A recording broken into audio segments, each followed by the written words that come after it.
I remember a time when the sharing economy meant actual non-profit-oriented sharing. Now, researching for this video, I can scarcely find any mention of sharing economies that don't have to do with Silicon Valley megacorporations assisting in the hyper-neoliberal project to make us all flexibilized, precarious entrepreneurs of ourselves, hustling out on the streets, hawking whatever it is we can possibly turn into something to sell. And this is a tragedy because the sharing economy actually has a lot of transformative potential. It can cut down on our material throughput at a critical point for the climate.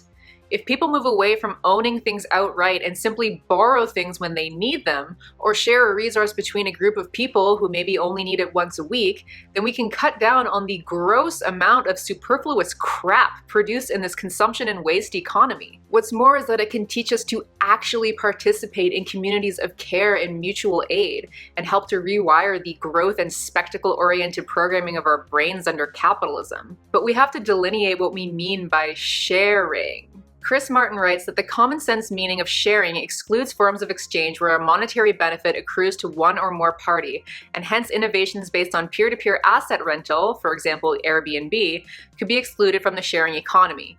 However, if one considers that access to an asset can be shared, rather than the asset itself, the accrual of monetary benefit becomes irrelevant, and innovations based on peer-to-peer asset rental are included within the sharing economy. Supporters of this asset sharing model argue that platforms like Airbnb, Uber, and TaskRabbit empower individuals to monetize their underutilized assets, time, and skills, becoming micro-entrepreneurs just as part of a reaction to the natural progression of worker and consumer behavior. They argue that it promotes a more efficient use of resources and thus a more sustainable form of consumption that focuses on individuals accessing rather than owning assets or resources. And lastly, they argue that it can decentralize power structures and disrupt established regimes, leading to a new economy based around concern for people and the environment, based in values of liberty, democracy, and justice. So, all right, I like justice. So let's take a look at the transformative potential of this shiny new sharing economy. So, in case you live in a bunker hundreds of kilometers below the Earth's surface, Airbnb is a platform that allows people with property, or access to property, to rent out their extra rooms or homes to people seeking short-term rentals. Conversely, it allows tourists the option of renting a house or an apartment, or just a room in a house, instead of a hotel room for the length of their stay. Now you might be thinking to yourself, but Mexi, selling isn't sharing. What's important to note here is that what's being shared is access to the property, of course at a much higher rate per night than you would pay for a long-term rental. So, what are the implications of this for liberty, democracy, and justice? Firstly, can we say that it's truly democratic if only property owners can capitalize? Of course, there are examples of renters being able to bend the rules or having sympathetic landlords that might let them put their rented space up on Airbnb when they're out of town, but predominantly, the people who are really capitalizing on this form of micro-entrepreneurship are already well-off property owners. In New York, for example, over 1/4 of revenue is actually earned by commercial hosts who own multiple entire homes or 3 or more private room listings. As well, in 2016, a white paper found that Airbnb hosts were more prone to reject people of color as guests, even if it meant a loss in possible income. A study of New York's predominantly black neighborhoods also found that white hosts earned a predominantly larger share of revenue than their share of the population. The company has also been in battles with municipal and state governments and regulators around the world, lobbying to relax regulations around short-term rentals. In New York, once again, Governor Cuomo signed a bill into law in 2016 that made it illegal to advertise a rental of fewer than 30 days in New York City. Airbnb promptly challenged this law in court, but months later dropped the lawsuit on the condition that hosts, rather than Airbnb, face the up to $7,500 fines for breaking this law. Critics argue that platforms like this, in line with the neoliberal project, transfer responsibility and risk to contract workers and consumers themselves, absolving the companies of risk even while they sit back and reap major economic rewards. Further, unions for hotel workers are being weakened and jobs lost, and it's often one hell of a lot of untaxed income, so removing millions from public services. Most importantly, Airbnb has been found to contribute to gentrification of neighborhoods and making long-term housing unaffordable for locals. Airbnb creates what Neil Smith calls rent gaps, which is when there is a gap between what landlords are receiving in rent, which tends to stagnate, and the potential of what they could earn in rent from that same property. This creates incentive for capital to redevelop to cash in on that potential, which leads to gentrification, and people being forced to move out of their homes as they can no longer afford the area. With Airbnb, there's an immediate rent gap. Capital knows that it can make far more by switching to short-term rentals, and it doesn't even have to redevelop. All it has to do is evict the current tenants or wait for those tenants to move on and then fail to replace them. This is also creating global crises, as there are even larger gaps between what landlords abroad are earning and what they could earn by welcoming middle-class foreign tourists. Famous protests are ongoing in Barcelona and Madrid, for example, where locals are fed up with what Airbnb-style rentals are doing to their housing markets and neighborhoods.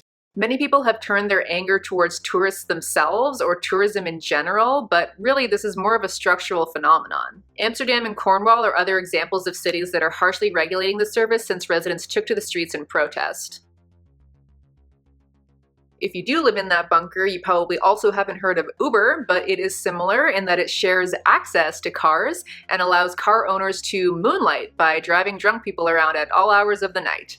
Once again, responsibility and risk are transferred to the drivers themselves, while Uber sits back and skims 25% off the earnings of each trip. Importantly, drivers aren't actually employees of Uber. They're each contract workers with their own individual car-sharing businesses. Much flexibility, wow. So security, benefits, overtime pay, collective bargaining, forget about it. Omri Ben-Shahar writes, Uber uses legal language in its contract with drivers to define them as partners, not employees.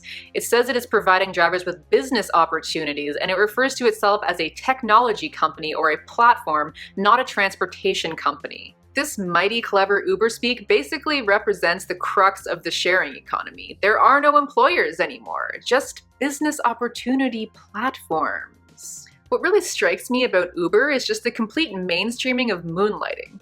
Like, of course we don't expect to live on our full-time jobs, but don't worry, there's this really fun, easy way to just barely make ends meet by spending your nights and weekends stuck in your car in traffic with assholes pumping out those sweet, sweet fossil fuels. My Uber driver the other day told me that he just came to Canada and works 3 jobs, one very early morning, one midday, and then he drives for Uber until 2 or 3 in the morning and sleeps for 4 to 5 hours each night. Land of opportunity!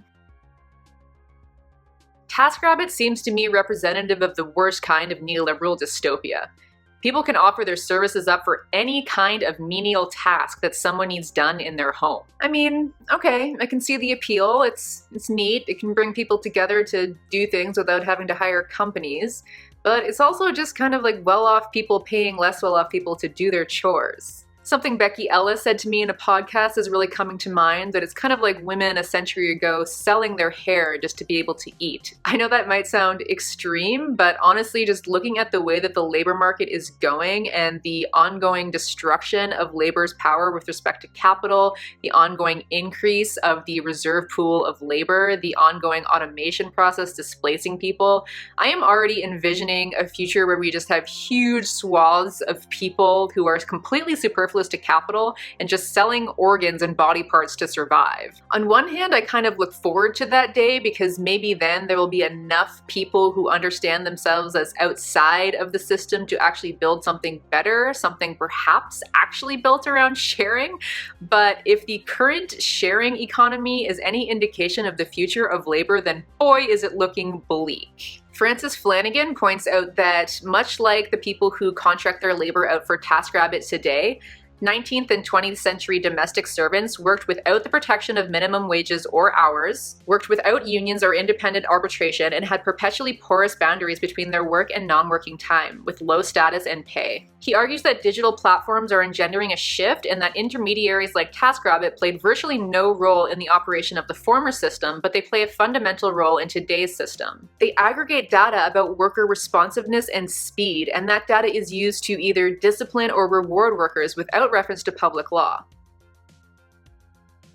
So as we've discussed in most previous videos, the state of precarious, flexible labor and stagnating wages today is part and parcel of the smooth functioning of the capitalist system. Capital reproduces itself through producing an ever larger reserve army of labor, which allows labor costs to remain low and therefore profits to grow. Outsourcing and automating labor also contributes to labor's weakness with respect to capital, as do outright attacks on unions and collective bargaining from liberal and conservative parties alike.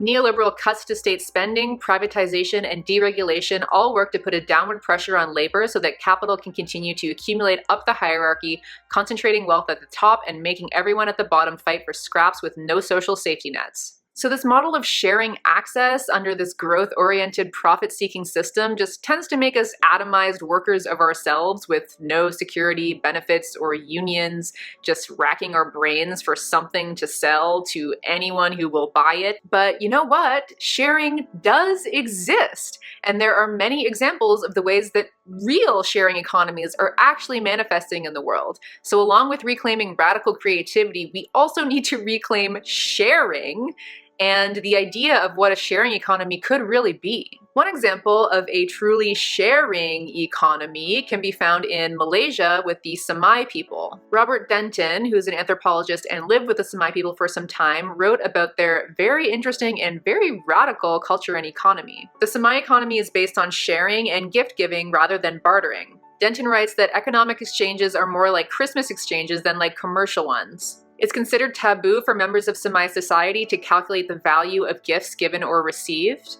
and they have a social duty to share whatever they have that they do not immediately need and to share with guests or anyone who asks. It's taboo not to share or to refuse a request, and it's also taboo to ask for more than someone else can give. This is what is meant by a sharing economy. In a Western context, there's Bunz Trading Zone in Canada. Their website says, "Our focus is to create a sustainable future by regaining control over how we consume, contribute, and grow as citizens through alternative economies, community building, and radical recycling.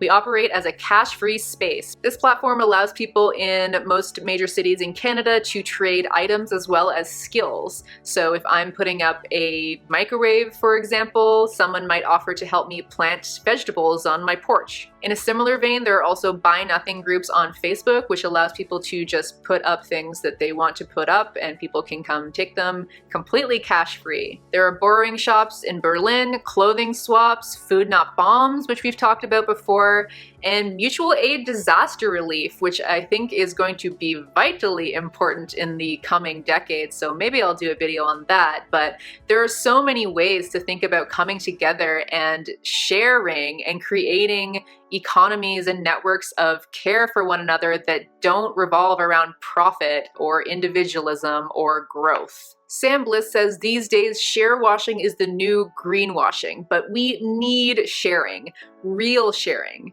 Capitalism is circling the drain right now, and we need to attack that on a systemic level, but we also need to make sure that we're building communities of care from the ground up who will know how to share genuinely with one another when this all comes crashing down.